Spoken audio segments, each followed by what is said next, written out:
A contract worker for the TSECL, Sanjib Rupini, has tragically demised at GBP Hospital in Agartala, sparking renewed outrage over the poor working conditions and lack of security for outsourced laborers. The death comes after Rupini was seriously injured in an accident while performing electrical maintenance in Champaknagar. According to the reports, Sanjib Rupini had been struggling financially for months as he was reportedly on 5 months of back wages.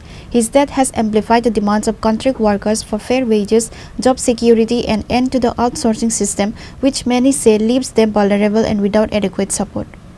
The incident highlights a growing crisis for outsourced workers in essential services across Tripura, who often face significant risks with minimal compensation and a lack of official accountability from the corporations that employ them.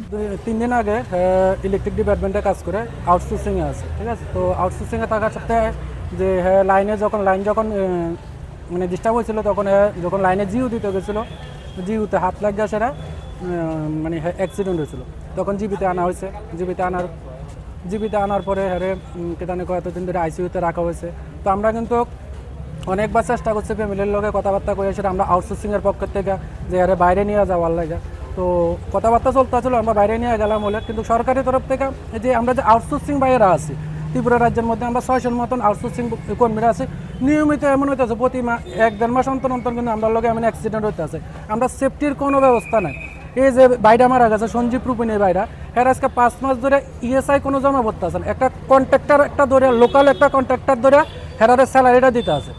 আমরা যে ESI EPF যদি কাটতো হ্যার যে ESR বেনিফিটটা, অন্তত ESR বেনিফিটটা পাইলে হলে হ্যার একটা ইন্স্যুরেন্স থাকলে ইন্স্যুরেন্সের টাকাটা ক্লেম করলে কিছু একটা টাকা পাইলে হলে আমরা ইএসআর টাকা পর্যন্ত জমা দেওয়া হইতে আছে না। আমরা নিয়মিত এরকম হইতে আছে। আমরা 2-3 মাস অন্তর আমরা এই পজিশনে অ্যাক্সিডেন্ট হয়ে সেটা জীবিতে আইতে আছে, জীবিত থেকে আমরা এরকম লাশ হিসাবে বাইর করে নিয়ে যাইতে আছে। 4টা ফুলের মালা দিয়ে দিতে আছে, ফুলের মালা লইয়া সেটা বাড়ি করে যেতে গেছে। দাদা কিছু কর। আচ্ছা, সঞ্জিতের ঘটনা নতুন নয়, এর আগেও বহুবার এই ধরনের ঘটনা হয়েছে এবং বেশ কয়েকজন কর্মীরও মৃত্যু হয়েছে। তো এই সঞ্জিতের ঘটনা নিয়ে কি বলবেন? আমরা আউটসোর্সিং আমাদের মা যেন আমাদের এইভাবে পড়াশোনা করাইয়া ইলেকট্রিক লাইনে নানান কিছু পড়াশোনা করাইয়া যেন আজকে ইলেকট্রিক যেন কাজ করি, যেমন ইলেকট্রিকে কাজ করা রয়েছে, যেমন আমার পেশার ইলেকট্রিকে আমার ভালো লাগে।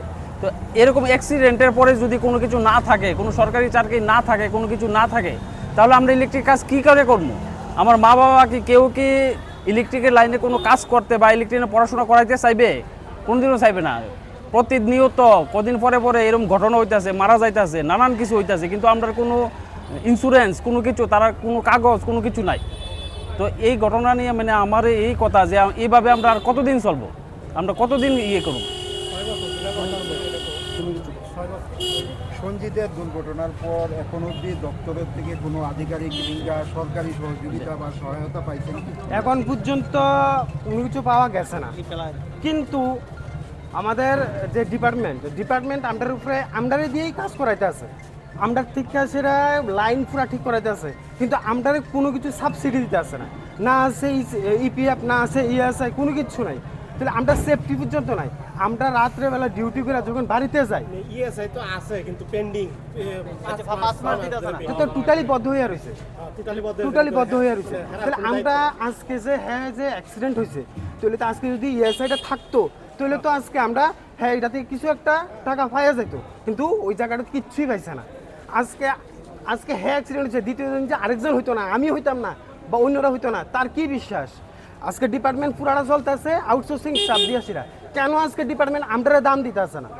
আমরা আজকে এই যে কষ্ট করে আসিরা লাইন উঠাইতে আসি, এই লাইন উঠাই আসিরা প্রত্যেকটা মানুষের সেবা করতে আসি, ওই জিনিসটা কেন ডিপার্টমেন্ট দেখতে আসে না?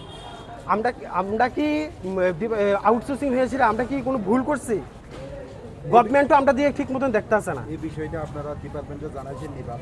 আমরা এ নিয়ে অনেকবার ডিপার্টমেন্টের যে মন্ত্রী আছে, মন্ত্রী স্যারের কাছেও গেছিলাম, আমরা রতনলাল স্যারের কাছেও গেছিলাম। স্যারে কইছে যে আমরা আউটসোর্সিং তাইনে রাখছে না, তাইনে তো আমরা নিয়োগ করছে না, তোমরা কাজ করতে আসো, কাজ করে যাও, ঠিক আছে, তোমরা তো আমরা নিয়োগ করছে না, তোমরা কন্ট্রাক্টর দিয়ে বেতন দিব না, কেমনে বেতন দিব তাইনে এটা দেখার বিষয় না।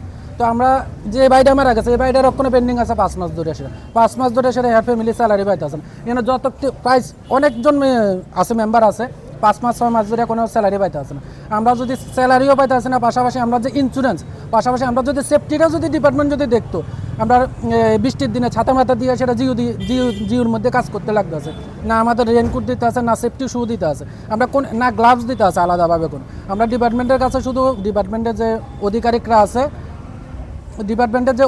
আছে ওনার কাছে রিকোয়েস্ট করবো জোরাতে, যাতে আমরা যাতে সেফটির বিষয়টা যাতে দেখে, যাতে এভাবে যাতে আমরা বাইরেরা যাতে হারাইতে না লাগে। আমরা শুধু বাইরের কাছে মানে স্যারের কাছে শুধু জোরাতে শুধু এই রিকোয়েস্টটা করে যাবো, আমরার দিকে যাতে দপ্তর যাতে এই জিনিসটা দেখে যে আমরা যাতে যে বাইরে আছে বাইরের লোক যাতে সব সারা জীবন যাতে কাজ করে যেতে পারি, এভাবে যাতে আমরা বাইরে প্রাণ দিতে না লাগে। সঞ্জিতের ঘটনা একই ধরনের, একটা নিজের সময় ফিডার উঠাইতে গেছিল না নামাইতে গেছিল, ওনার হাতে গ্লাভস ছিল না, গ্লাভস ছিল কিন্তু সেফটি শু না থাকার কারণে নিচে তো কাদাযুক্ত ছিল, তো নিচে কারণ রাস্তার পাশে তো কাজ হচ্ছে এখন, তো যে রাস্তার পাশে কাজ হওয়াতে যে তারা যে ট্রান্সফরমারটা আছে এটা নিচে নিয়ে গেছে, তো এই কারণে সেফটি শুটা যদি থাকতো তবুও হ্যাঁ কিন্তু রক্ষা পেত। না না আমাদের কিছুই দেওয়া না, ডিপার্টমেন্টের তরফ থেকে রেন থাকতো সেফটি শু, রেনকোট পর্যন্ত দেয় না, ছাতা মাথা দিয়ে আমরা জিউতে কাজ করতে লাগে, নিজে ব্যবস্থা করতে লাগে, ডিপার্টমেন্টের তরফ থেকে কোনো কিছু নাই। তার নাম সঞ্জীব রূপিনী, বয়স 34-35, বাড়ি চম্পকনগর। আমরা 6 বছর ধরে কাজ করে যাইতে আছি ডিপার্টমেন্টের সাথে, আমরা মানুষের মানে ত্রিপুরা রাজ্যের ত্রিপুরাবাসীরা আমরা পরিষেবা দিয়ে যাইতে আছি, অক্লান্ত পরিশ্রম করে সেটা আমরা কিন্তু পরিষেবা দিয়ে যাইতে আছি, কেউ আমরা কোনো ছুটি ছাটা কোনো কিছু না, আমরা কন্টিনিউ ডিউটি করে যাইতে আছি, এরপরেও কিন্তু আমরা লাগে সরকারের তরফ থেকে আমরা কোনো সাহায্য করে যাইতে আছেন। তো সরকারের কাছে এটাই শুধু রিকোয়েস্ট করবো, মাননীয় মুখ্যমন্ত্রী স্যারের কাছে আমরা এটাই রিকোয়েস্ট করবো, আমরা দিকে যাতে একটু যাতে মুখটা ঘুরাই সেটা দেখে, আমরা যাতে সেফটির জিনিসটা যাতে সারা যাতে ব্যবস্থা করে দেয়, আমরা যাতে একটা ইন্স্যুরেন্সের ব্যবস্থা করে দেয়, যাতে আমরা যদি কোনো কাজে করতে গিয়ে যদি কোনো অ্যাক্সিডেন্টে যদি মারাও যদি যায় যাতে আমার ফ্যামিলিটা বাচ্চা যাবে, আমার ফ্যামিলি যাতে আমার ছেলে মেয়ের। Worker advocacy groups and colleagues of the deceased have called for an immediate investigation and for TSECL to provide appropriate compensation to Rupini's grieving family.